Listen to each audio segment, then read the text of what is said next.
급변하는 세계 정세의 전쟁의 위기가 커지는 가운데 국내 주식은 오늘 사상 최대의 낙폭을 기록하며 주식시장은 완전히 붕괴되었습니다.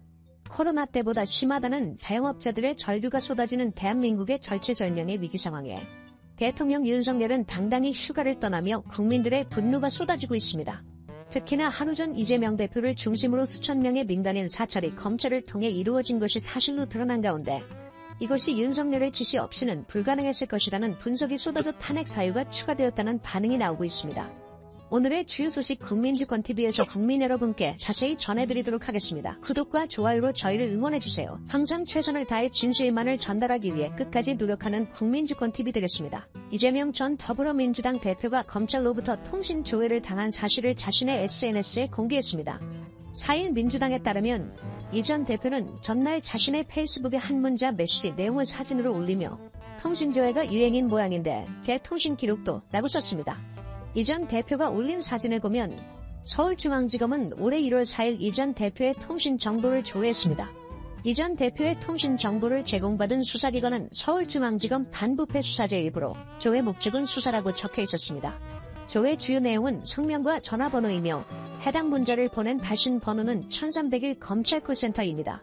전기통신사업법에 따르면 수사기관은 전기통신사업자로부터 통신 이용자 정보를 제공받을 수 있습니다. 공교롭게도 추미애 민주당 의원도 이 전 대표와 같은 내용의 문자 메시지 사진을 공개하며 정치 검찰의 사찰이 도를 넘었다고 비판했습니다. 추 의원도 이 전 대표와 같은 날짜의 동일한 수사팀에서 통신 기록을 조회한 것으로 나타났습니다. 한편 서울중앙지검 반부패 수사일부는 지난해 9월부터 대선 개인 여론조작 사건 특별수사팀을 구성해 윤석열 대통령의 명예훼손 사건을 수사하고 있습니다. 해당 사건은 지난 대선 과정에서 화천대유 대주주 김만배 씨와 전 현직 언론인 간부들이 부산저축은행 수사 관련 허위 사실을 보도해 윤 대통령의 명예를 훼손한 것이 골자입니다. 야당이 윤석열 대통령 명예훼손 사건을 수사 중인 검찰의 대규모 통신기록 조회를 통신사찰이라고 규정하며 강하게 비판했습니다. 특히 사건이 일어난 시점이 공교롭습니다. 총선 전 1월에 수천 명을 상대로 진행된 사찰 의혹의 선거에 개입하려 했었던 의지가 있었던 것이 아닌가 하는 합리적 의심까지 쏟아지고 있는 것입니다.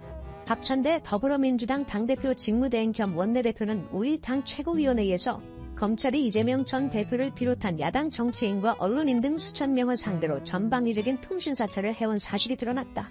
국민을 입틀막하고 방송장악 쿠데타로도 부족해 이제 대놓고 정치사찰을 자행하는 지경에 이르렀다고 말했습니다. 서울중앙지검은 지난 1월 윤석열 대통령 명예훼손 사건 수사 과정 중 통신 이용자 정보를 조회한 야당 정치인과 언론인들에게 최근 조회 사실을 일괄적으로 통지했습니다.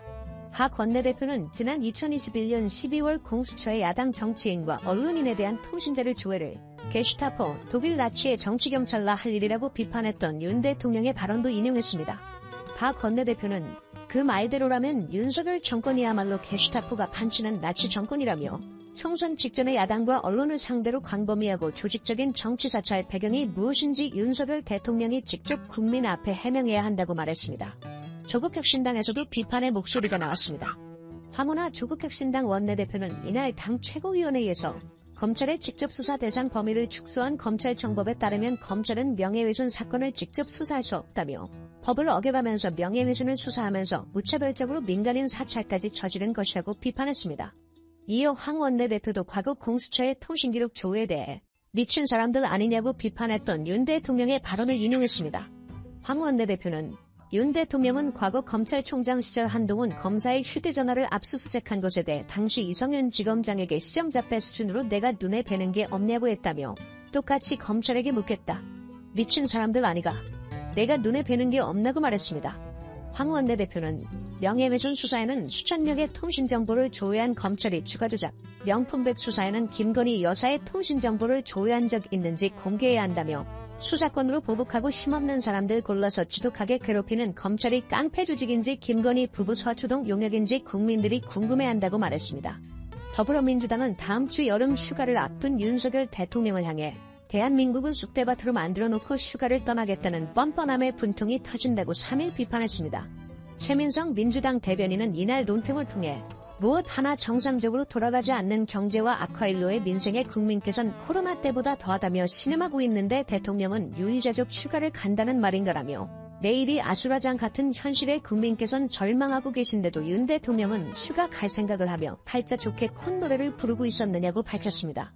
그러면서 심지어 휴가 중 야당의 방송사법, 노란봉투법, 민생회복지원금법에 거부권을 행사할 것이라는 전망마저 나온다며 무너진 민생은 나 몰라라 하고 고집불통 국정 운영에 방해되는 법들은 거부하면서 아무 근심 걱정 없는 휴가를 만끽하겠다는 말인가라고 덧붙였습니다. 최 대변인은 일 좀 하자는 국회 입법에 실업백 소리 지르고 놀러가는 금쪽이 대통령을 보며 국민께선 어지러움에 이마를 짚고 계신다고도 했습니다. 윤 대통령은 오는 5일부터 여름 휴가를 보낼 예정입니다. 구체적인 휴가 기간과 휴가지 등에 대해서는 밝히지 않았습니다. 자, 사드를 추가 배치하지 않는다. 미국의 MD 체제에 복속되지 않는다. 한일 군사동맹은 안 된다. 이게 산불 정책입니다.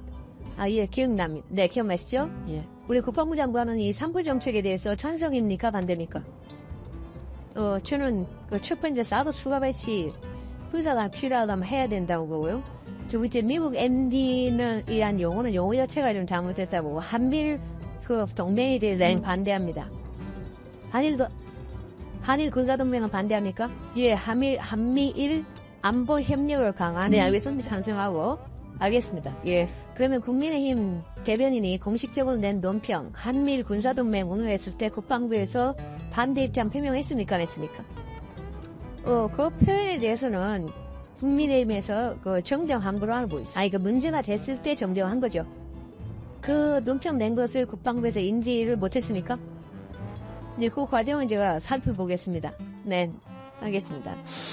우리 신은수직 국방부 장관은 국방위 간사 시절에 이정섭 장관과 8월 11일까지는 전화를 한 번도 하지 않았다. 이렇게 발언한 적이 있습니다. 근데 나중에 드러난 것은 8월 11일까지 전화를 한 번도 안 한 것은커녕 17번을 했습니다.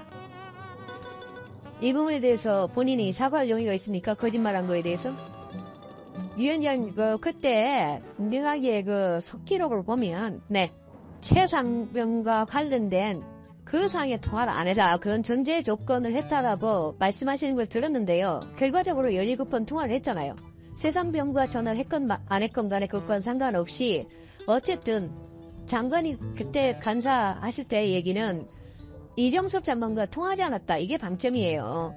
근데 통화는 17번 했죠.